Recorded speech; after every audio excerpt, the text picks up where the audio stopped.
Goeie,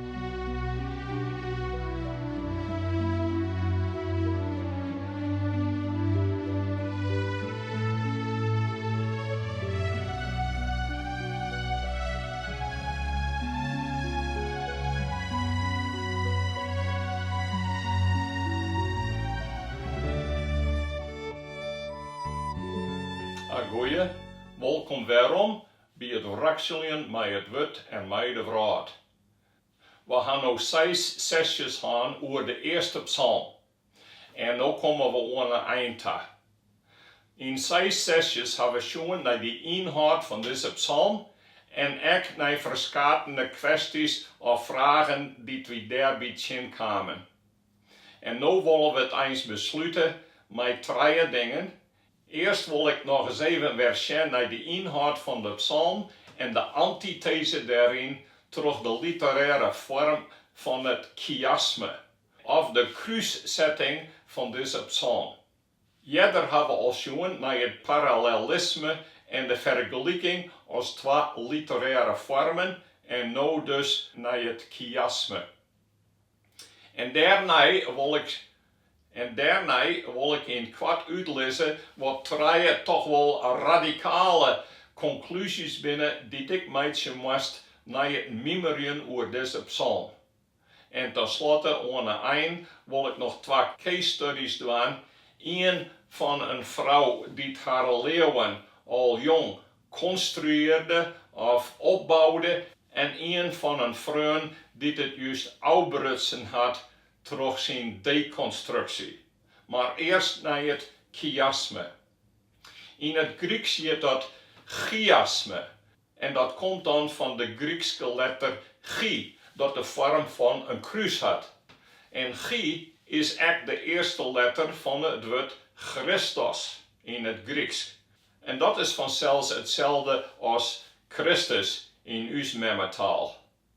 Het chiasme is een Krúsfoarm of structuur in de tekst. En als we dat zien willen, dan moeten we de tekst eens in 2 kolommen uitprinten of deelzetten en dan kunnen we dat zien. Nou, ik had het hier dus op het scherm staan. En als we daarna sjoggen, dan sjoggen we dat in een rode kleur heb ik de eerste versen en de laatste versen in oren gezet. En dan sjoggen we in de eerste versen, het gaat over de gezegende man. En aan het eind gaat het over de verkeerde een. En dat is eigenlijk wel mooi, speciaal in de Griekse tekst, dat we daar die oorstelling heel duidelijk naar voren komen zien. Want in het begin staat er, de rjochtfeardigen wil net staan in de rûnte van de sûnders. En aan het eind zeggen we dat de sûnder net staan bliuwe kan in de gearkomste van de rjochtfeardigen. En dat we die versen dan meien waar verbinden met een rode lijn, dan zeggen we het begin van het kruis. Nou, daarna heb ik in de groene kleur deelzet wat de vergelijkingen binnen. Aan de ene kant zeggen we dat de rjochtfeardige is als een mooie gezegende beam. Aan de andere kant zeggen we dat de oren die binnen zoals het schaf dat verwaait in de wind. Die zegen van dat beam wordt dan uitlijn in 3 kwarte zinnen en daartegenover staat dan dat die orenmensen, daar is het net zo. Heel en dal net. Nou dan, in de tweede plek, hier binnen 3 conclusies die ik met je moest naar aanrennen van het mimeren over deze psalm. In de eerste plek, en hij zei ik dat al betocht zo'n 4 jaar verleden, doet we over deze psalm sprutsen in een gearkomste in uw kerken. En daar leerde ik dan dat de mensen die net weten willen van het woord van God en net leren willen over God of hem volgen willen, dat die mensen kwee mensen binnen. Dat betekent dan dat mensen die best wel goed en aardig en vriendelijk binnen, dat die, als ze God net zieken willen, in Gods eigen kwee mensen binnen. En ik weet wel, de Bijbel zegt ook dat we onze naaste lief moeten hebben, zoals onszelf, maar dat betekent dan van Gods perspectief dat we ook God lief hebben moeten en dus voor ons broederlui bidden willen dat ze ook tot bekering komen maaien. en dat we direct naar uitsjoggen om de woorden echt over Christus te vertellen. En als ze er niet van weten willen, dan moeten we ze dochs op een zekere distantie houden. En net al te goede vrienden met haren wezen. In de tweede plek staat er over de spotters. En dan hebben we geleerd dat er echt spotters in de kerk binnen. En dat zullen we wel meer ook in het Nieuwe Testament. Dan wordt er waskogen tegen mensen die eens het woord van God verdraaien willen en het oor zetten willen en denken dat ze eens rjochtfeardigen binnen dan de goede God. En in tweede plek, deze mensen die kunnen geen staan houden in de gearkomste van de rjochtfeardigen. Dat is in de kerk. Dat betekent dan dat als we echt kerk van Jezus Christus wezen willen, dat we net dat soort mensen moeten tolereren of accepteren. Maar waskaalje, en als ze net jaren willen, dan moeten we ze uit de kerk zetten, om zo de waarheid te behouden. Want Jezus Christus waskaalde het verschillende kerken in de openbaring hoofdstuk 2 en 3, dat als ze zich net bekeren en net ophouden met het tolereren van de zonde en de sûnders, dat ze dan de lampen kwijtraken, want Jezus zal hem bijnemen. En dan liep je ze vaak nog wel op een kerk met een hele protte liefde en aardigheid, maar die een is dan dat ze net langer meer kerken van Jezus Christus binnen. Nou, dat zijn radicale dingen, maar het lijkt me dat als we echt God volgen willen, die nog steeds dezelfde is als in de tijd dat deze psalm geschreven werd, dan moeten we echt ons aan deze regels houden. Nou, aan besluit, dan moeten we het hebben over 2 case studies. En de eerste is van Kathy Keller. Kathy Keller is de vrouw van Tim Keller, die een paar jaar geleden verstorven is, maar die dominee weer in de Presbyteriaanse kerk in de staat van New York. Kathy Keller had een liedboekje geschreven en dat gaat over Jezus, rjochtfeardigheid en de rollen van mannen en vrouwen in de kerk. En in dat boekje schreeuwt ze over haar geschiedenis, hoe ze verloren werd in haar denken over de Bijbel. En dat wil ik met jou terugnemen. Kathy Keller schreeuwt dit. De Bijbel neem ik van harte aan als het woord van God, dat inspireerd is door Heilige Geest en betrouwbaar is in alles wat het zegt. Maar zo is het net altijd in mijn west. Toen ik leerling wie op een high school, leerde ik God kennen. Maar dat wil net zeggen dat ik de Bijbel in betrouwen heb. Dat boek zeg ik meer als een collectie van fabelachtige verhalen en verteltjes en sentimentele dichtswoorden die vaak geschikt zijn voor alle soorten van ceremonies. Ik wist al dat er zogenaamde fanatiekelingen waren die daar oor tochten. Maar in uw familie en kerken hienen wie harren net te heeg. Ik wist van God en eens hoe ik dominee worden en ik hier God in mijn eigen leven aan het werk zien, maar net terug de Bijbel. En eens dacht ik dat ik die Bijbel net zo nodig heb. Maar toen ik naar het Bijbelcollege ging, moette ik der intelligente christenen die de Bijbel zeggen als het woord van God hemzelf. Als de enige betrouwbare regel voor het leven en het leven. Voor verschillende jaren heb ik deze kwestie bestudeerd en toen zeg ik dat de oude geschriften van de Bijbel toch betrouwbaar waren. En eens kwam dat door een eenvoudige wijze van denken. Want mijn Jezus heeft het grootste betrouwen in de woorden van het Oude Testament.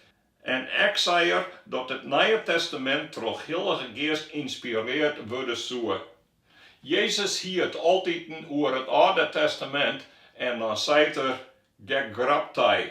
Dat is Grieks en dat betekent, zo is beschreven voor ons en daar moeten we ons aan houden. Als Jezus dan zo'n betrouwen heeft in de Bijbel, waarom zou ik dat net waan, zei Kathy Keller. Nou, dat wie een hele opschoor in mijn leven. Bijgelijks, nou ik betrouwde in het woord van God als de wijsheid en de waarheid, joen voor mijn zegen en net om daarvan aan te dwaan, moest ik voor al mijn kar mij zetten onder zijn wurdt. Als mijn kar en het wurdt van God net hetzelfde wienen, dan moest ik mij oorjaan aan zijn wil voor mij. Zadwaande is Kati Keller geen dominee worden, maar ze had een hoop budget voor de kerk van Jezus Christus, ik mij haar man, Timothy Keller. En zadwaande is het een beschouwing van een die zijn leven opbouwd is en die leerde betrouwen in het woord van God en zat de Bijbel volgehouden. Maar nu komt het andere verhaal.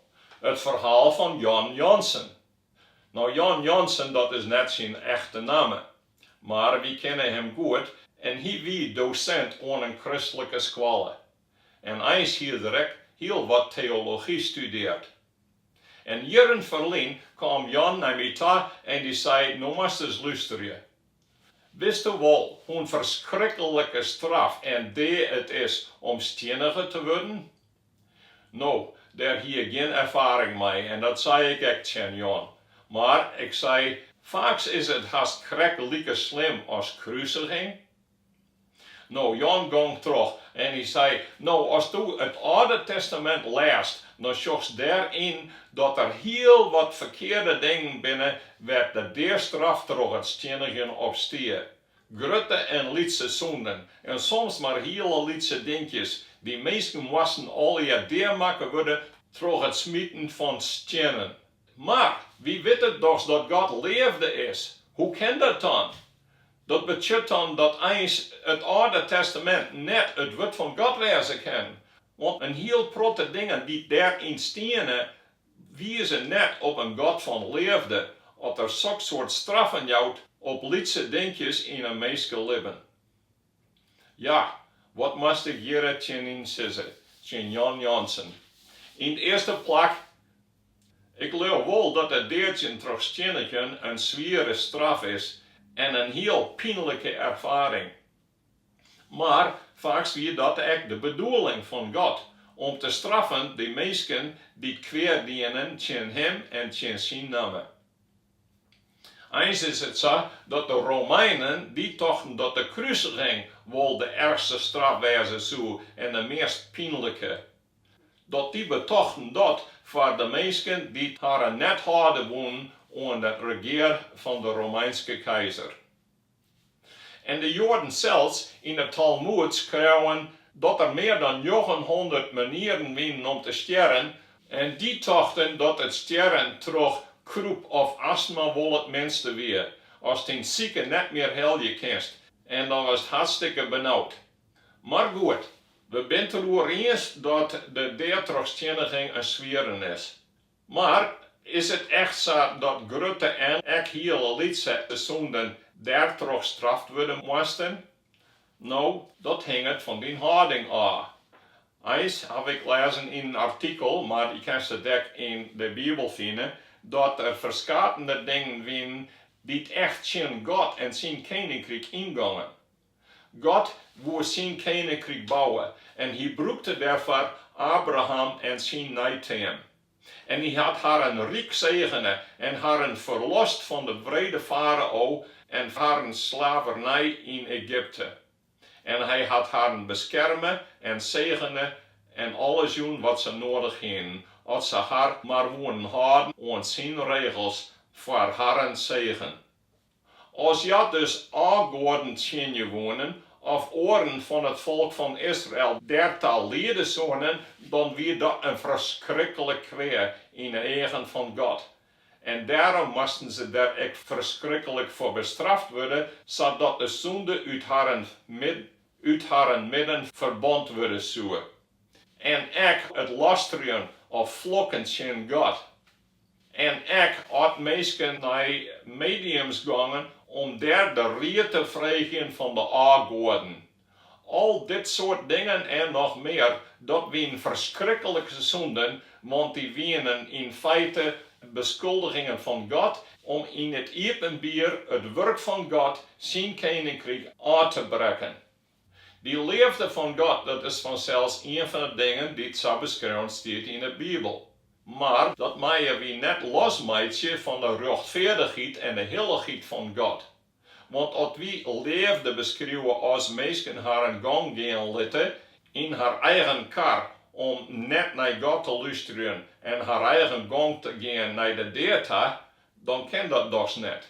Dat als mensen als Jan alleen nog maar gaan willen naar de liefde van God en net naar zijn rjochtfeardigheid om de zonden te bestraffen, dan is dat net de God van de Bijbel.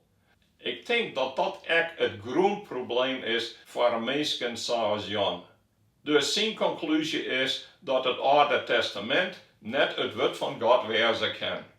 Maar we hebben correctie dat Jezus het Oude Testament wel als het woord van God dat gezag had bezegt. En daarom moeten we ons afvragen of dat wel doogt. Vanzelfs doogt dat net. Want Jan gaat geen het woord van de Heer in en gaat correct de orenkant op als Jezus of als Kati Keller. En daarom zeggen we dat mensen zoals Jan Jansen net echt respect hebben voor het woord van God. En net haar daarin verdiepen willen op een manier van respect dat ze echt graag de rechtvaardige God volgen willen en kennen willen in alles. En ja, willen haar net onderwerpen aan het woord van God als gezaghebbend. Nee, ze willen het woord van God aan haar zelfs onderwerpen, om te zien of het wel goed is nevens haar eigen ideeën.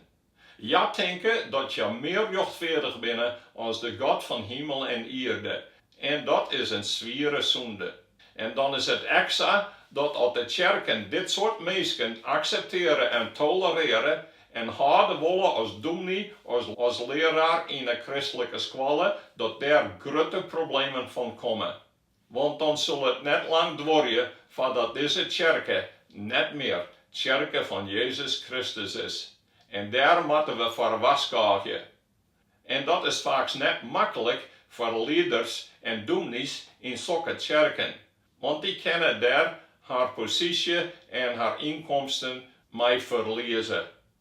Laten we bidden voor reformatie en vernijing, zodat kerken haar herstellen willen onder het woord van God en de leer van de apostelen van uw Jezus Christus. Amen.